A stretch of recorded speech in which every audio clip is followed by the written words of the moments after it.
Selection tool select ചെയ്തതിന് ശേഷം നമ്മൾ ഇങ്ങനെ ആവശ്യമായ ഏരിയ സെലക്ഷൻ ടൂൾ എടുത്തതിന് ശേഷം ആവശ്യമായ ഏരിയ നമ്മളിങ്ങനെ സെലക്ട് ചെയ്തെടുക്കുന്നു. ഇനി ഈ സെലക്ഷൻ ഒഴിവാക്കാനായിട്ട് റൈറ്റ് മൗസ് ബട്ടൺ ചെക്ക് ചെയ്തുകൊണ്ട് അതിൽ ഡീസെലക്ട് എന്ന് കാണാനായിട്ട് സാധിക്കും.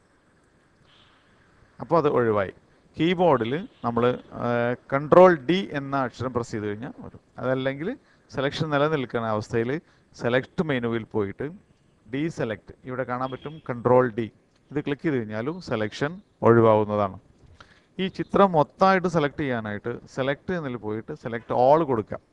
കീബോർഡിൽ ഇതിന് കൺട്രോൾ എ എന്ന കീ പ്രസ് ചെയ്തുകൊണ്ട് നമുക്ക് ഒരു മൊത്തം ചിത്രവും സെലക്ട് ചെയ്തെടുക്കാനായിട്ട് സാധിക്കും. മൊത്തം ഞാൻ ചിത്രം സെലക്ട് ചെയ്തിട്ടുണ്ട്. ഈ അവസരത്തിൽ ഞാൻ ഇതിൻ്റെ കോപ്പി എടുക്കുകയാണ്. കോപ്പി എടുത്തു. ഇതിന് ശേഷം മറ്റൊരു ചിത്രത്തിലേക്ക് പോയി, ഇവിടെ സാമ്പിൾ ചിത്രത്തിലേക്ക് പോയി. ഇതിന് ശേഷം ഇവിടെ പേസ്റ്റ് ചെയ്യുകയാണ്. ഇവിടെ എഡിറ്റ് മെനുവിൽ നിന്നും പേസ്റ്റ് കൊടുത്തു. കണ്ടോ, ഈ ചിത്രം നമുക്ക് മുഴുവനായിട്ട് കാണുന്നില്ല. ഈ ചിത്രം നമ്മുടെ ഈ ഏരിയയിലേക്ക് മുഴുവനായിട്ട് ഒതുക്കേണ്ടിയിരിക്കുന്നു.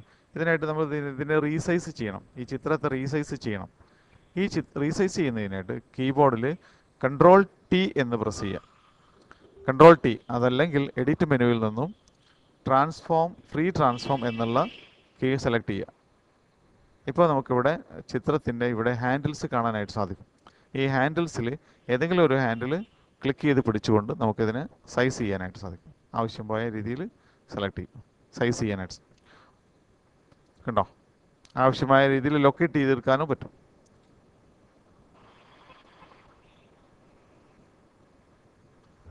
സെലക്ഷൻ എഡിറ്റിംഗ് കഴിഞ്ഞാൽ നമുക്ക് എൻ്റർ പ്രസ് ചെയ്യുക, അല്ലെങ്കിൽ ഇത് ഇവിടെ കാണുന്ന ബട്ടണിൽ ക്ലിക്ക് ചെയ്യാം.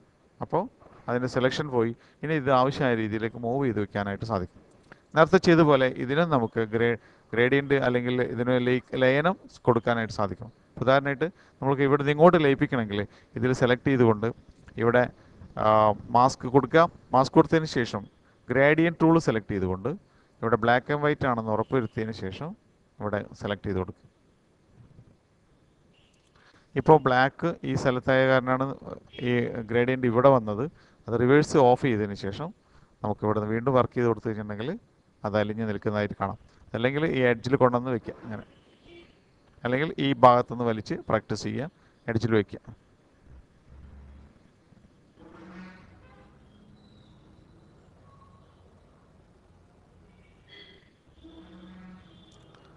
ധാരാളം പ്രാക്ടീസ് ചെയ്തുകൊണ്ട് സ്വന്തമായിട്ടുള്ള ഒരു നിലപാടിലെത്തുക.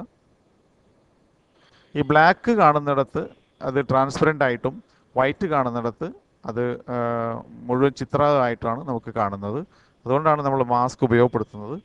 മാസ്ക് കഴിഞ്ഞാൽ ആവശ്യമാണെങ്കിൽ നിലനിർത്താം, അല്ലെങ്കിൽ ഇതിനെ അപ്ലൈ ചെയ്തുകൊണ്ട് റൈറ്റ് ക്ലിക്ക് ചെയ്തുകൊണ്ട് അപ്ലൈ ലെയർ മാസ്ക് കൊടുത്തിട്ട് അപ്ലൈ ചെയ്ത് കഴിഞ്ഞാൽ സെപ്പറേറ്റ് ലെയർ ആയിട്ട് കാണാൻ പറ്റും. ഇനി ഈ റെക്ടാങ്കുലർ മാർക്കിംഗ് ടൂൾ കൊണ്ട് നമ്മൾ സെലക്ട് ചെയ്യുമ്പോൾ സെലക്ഷൻ്റെ എഡ്ജുകളെ സ്മൂത്ത് ആക്കുന്നതിന് സംവിധാനമാണ് ഫെദർ. ഫെദർ നോർമലി 0 ആണ് കിടക്കുന്നുണ്ടാവുക. 0 ഫെദർ മാറ്റി ഞാനിവിടെ ഒരു 50 ഫെദർ കൊടുക്കാം. വാല്യൂ നിങ്ങൾക്ക് നേരിട്ട് ടൈപ്പ് ചെയ്യാം, അല്ലെങ്കിൽ ഇവിടെ ക്ലിക്ക് ചെയ്ത് പിടിച്ചുകൊണ്ട് ഇങ്ങോട്ട് വലിച്ചാൽ കുറയും, ഇങ്ങോട്ട് വലിച്ചാൽ വലത്തോട്ട് പോകുന്നതോറും കൂടും, ഇടത്തോട്ട് പോകുന്നതോറും കുറയും. ഇവിടെ ഞാനൊരു 50 പിക്സൽ കൊടുക്കണം. 50 പിക്സൽ കൊടുത്ത് അതിന് ശേഷം എൻ്റർ പ്രസ് ചെയ്തതിന് ശേഷം സെലക്ഷൻ ചെയ്യണം. ഇങ്ങനെ ഒരു ഭാഗത്ത് ക്ലിക്ക് ചെയ്തതിന് ശേഷം ഡ്രാഗ് ചെയ്യുക. ഇങ്ങനെ ഡ്രാഗ് ചെയ്ത് കഴിഞ്ഞാൽ നേരത്തെ നിന്നും വ്യത്യസ്തമായി മുൻപ് കണ്ട സെലക്ഷനിൽ നിന്ന് വ്യത്യസ്തമായി നമുക്കിവിടെ ഈ എഡ്ജുകൾ, അതായത് ഇതിൻ്റെ കോർണറുകൾ റൗണ്ട് ചെയ്ത് വന്നിരിക്കുന്നതായിട്ട് കാണാം. ഈ അവസ്ഥയിൽ ഞാൻ ഇതിൻ്റെ ഒരു കോപ്പി എടുക്കുകയാണ്. ഫെദർ അപ്ലൈ ആയിരിക്കുന്നത് അറിയാൻ വേണ്ടിയിട്ട് ഇതിന് കോപ്പി എടുക്കുകയാണ്.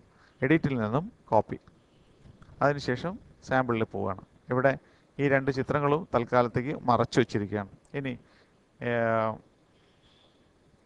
ഞാനത് രണ്ടും ഡിലീറ്റ് ചെയ്ത് കളഞ്ഞു.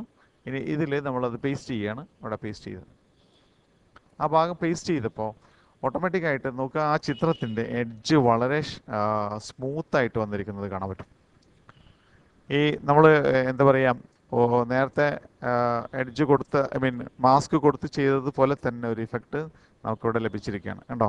അപ്പോൾ ഇവിടെ ചിത്രത്തിലേക്ക് ലയിച്ചിരിക്കുന്ന ഒരവസ്ഥ നമുക്കിവിടെ ലഭിച്ചിരിക്കുകയാണ്. ഇത് ഫെദറിങ്ങിൻ്റെ ഭാഗമായിട്ട്, ഫെദർ എന്ന് പറഞ്ഞിട്ടുണ്ടെങ്കിൽ അതിന് സെലക്ഷൻ്റെ എഡ്ജ് വളരെ സ്മൂത്താക്കി കിട്ടുന്നതിനാണ് എന്താ പറയുക, ഫെദർ എന്ന് പറയുന്നത്. കൂടുതൽ സംഖ്യ കൊടുക്കുമ്പോൾ വളരെ കൂടുതലായിട്ടും കുറച്ച് സംഖ്യ കൊടുക്കുമ്പോൾ കുറഞ്ഞായിട്ടും ഫെദർ വർക്ക് ചെയ്യുന്നതാണ്. ധാരാളം പ്രാക്ടീസ് ചെയ്യുക.